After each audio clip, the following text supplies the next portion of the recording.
Ces aventures ont été traduites dans 77 langues partout dans le monde. Alors forcément, au cœur du site le plus touristique de l'île de Ré, cette librairie entièrement dédiée à l'univers de Tintin attire une clientèle internationale. Pour moi, Tintin, c'est mon enfance. J'aimais beaucoup lire Tintin. Et j'avais tous les albums et les histoires de Tintin.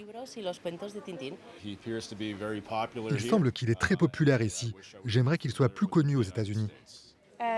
Ça m'évoque des aventures, des voyages en train et un chien blanc à poil duveteux. Une clientèle multigénérationnelle avec qui le maître des lieux partage sa passion. Le libraire expose dans cette vitrine quelques-unes des pièces les plus précieuses de sa collection. Donc là, je vais vous montrer la dernière trouvaille.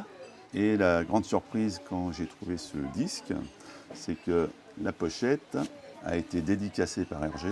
Le format est hyper exceptionnel. D'habitude, les dédicaces c'est sur un album, donc le dessin il est 3 fois plus petit. Des éditions anciennes et des figurines dont les prix peuvent atteindre plusieurs milliers d'euros. Pour le collectionneur, une chasse au trésor digne de Rackham le Rouge. Alors cette figurine donc, est une pièce de prestige puisque elle a été réalisée à 500 exemplaires seulement. Aujourd'hui, un amateur qui souhaite acquérir cette pièce-là est obligé d'attendre qu'une collection privée ressorte.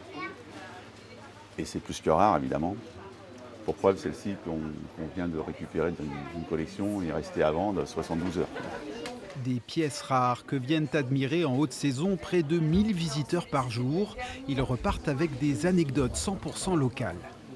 On voit Tintin dans tous les pays du monde, hein. On le voit même sur la Lune, sous la mer, mais jamais en France. Sauf dans un album, L'essai de boule de cristal. À partir de cette case-ci, Tintin et Haddock s'en vont à La Rochelle. Et si Tintin n'a jamais mis les pieds dans le port de Saint-Martin-de-Ré, cela fait plus de 15 ans que ce lieu unique en France partage ses aventures.